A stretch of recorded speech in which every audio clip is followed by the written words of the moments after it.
ഗുഹയിൽ അവർ ഉറങ്ങിക്കിടക്കുന്നു. 300 വർഷത്തിന് ശേഷം അത്ഭുത മനുഷ്യരായി അള്ളാഹുവിന്റെ സഹായം ലഭിച്ചവരായി അവർ ആ ഗുഹയിൽ നിന്ന് വെളിയിലേക്ക് വരുന്നു.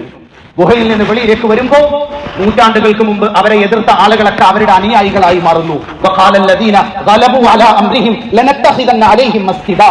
നൂറ്റാണ്ടുകൾക്ക് മുമ്പ് ഭരണകൂടത്തിന്റെ പവർ കണ്ടിട്ട് ഭരണകൂടത്തിന്റെ കൂടെ നിന്ന് ന്യൂനപക്ഷമായ ഈ മനുഷ്യരെ വേട്ടയാടിയിരുന്ന ആളുകൾ ഇന്ന് ഈ മനുഷ്യർക്ക് ലഭിച്ച അനുഗ്രഹങ്ങൾ കണ്ടിട്ട് നമുക്ക് ഇവർക്ക് വേണ്ടി ഒരു പള്ളി പണിയാം, നമുക്ക് ഇവർക്ക് വേണ്ടി ഒരു പ്രതിമ പണിയാം എന്ന് പറഞ്ഞ് അവരുടെ കൂട്ടത്തിൽ കൂടുന്ന കാഴ്ച കണ്ടപ്പോ അല്ലാഹു തആല നമ്മളെ ഓർമ്മിപ്പിക്കുകയാണ്, ഇവര് കള്ളന്മാരാണ്, കഷ്ടപ്പാടുകളും സമരവും ഒക്കെ അനുഭവിച്ച കാലത്ത് ഇവര് ഭരണകൂടത്തിന്റെ കൂടെ നിന്നവരാണ് എന്ന് ഓർമ്മിപ്പിക്കുന്നതിന് വേണ്ടിയാണ് അല്ലാഹു തആല സൂറത്തുൽ കഹ്ഫിൽ അസ്ഹാബുൽ കഹ്ഫിന്റെ കാര്യം നമ്മളോട് പറയുന്നത്.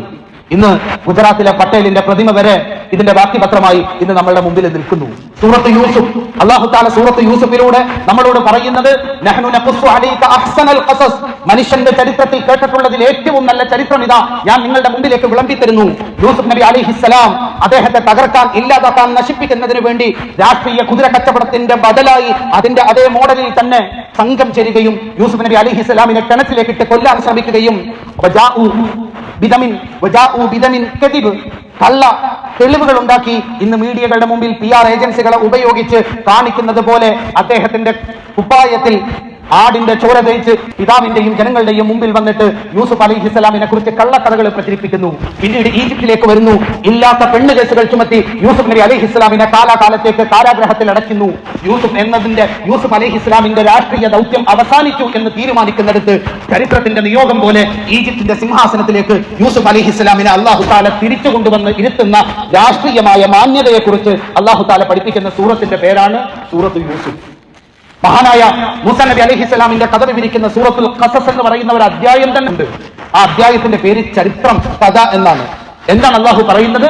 ഇന്ന ഫിർഔന അലാ ഫിൽ അർളി വജഅല അഹ്ലഹാ ശിയഅൻ യസ്തദ്ഇഫു ത്വാഇഫതൻ മിൻഹും യുദബ്ബിഹു അബ്നാഅഹും വയസ്തഹ്യി നിസാഅഹും ഇന്നഹു കാന മിനൽ മുഫ്സിദീൻ. 10,000-കണക്കിന് നിരാലംബരായ മനുഷ്യരുടെ അസ്ഥികുടത്തിന്റെ മുകളിൽ, 10,000-കണക്കിന് നിരാലംബരായ കുഞ്ഞുങ്ങളുടെ ശവമഞ്ചയത്തിന്റെ മുകളിൽ തന്റെ ഭരണത്തിന്റെ സിംഹാസനം ഉറപ്പിച്ച ഫിർഔൻ എന്ന് പറയുന്ന ലോകത്തെ ആദ്യത്തെ ഏകാധിപതി 1000-കണക്കിന് മനുഷ്യരുടെ രക്തച്ചാലുകളുടെ മുകളിൽ അധികാരത്തിന്റെ കസേരയിട്ട് ഈ ഭിന്നിപ്പിന്റെ രാഷ്ട്രീയം കൊണ്ട് എന്റെ അധികാരത്തിന്റെ കസേര സുനിശ്ചിതമായി ഉറപ്പിച്ചു നിർത്താം എന്ന് പ്രഖ്യാപിക്കുന്ന ഫിർഔൻ, ആ ഫിർഔനിന് നേരെ മൂസാ നബി അലൈഹിസ്സലാം എന്ന് പറയുന്ന ചരിത്രത്തിന്റെ നിയോഗമായി ഇസ്രായേലിയരുടെ വിമോചകനെ അല്ലാഹു തആല കൊണ്ടുവരികയും തന്റെ സകല ചിന്തകളെയും തന്റെ സകല കണക്കുകൂട്ടുകളെയും അട്ടിമറിച്ചുകൊണ്ട് ഇസ്രായേൽ ജനതയുടെ മോചനത്തിന് വേണ്ടി ഫിർഔൻ എന്ന ഏകാധിപതിയുടെ ഭരണത്തിന്റെ സിംഹാസനത്തിന്റെ അടിത്തട്ട് ഇളക്കിക്കൊണ്ട് മൂസാ നബി അലൈഹിസ്സലാം ഈജിപ്തിന്റെ അധികാരത്തിന്റെ കേന്ദ്രത്തിലേക്ക് നടന്നു നീങ്ങുന്ന കാഴ്ചയാണ് അല്ലാഹു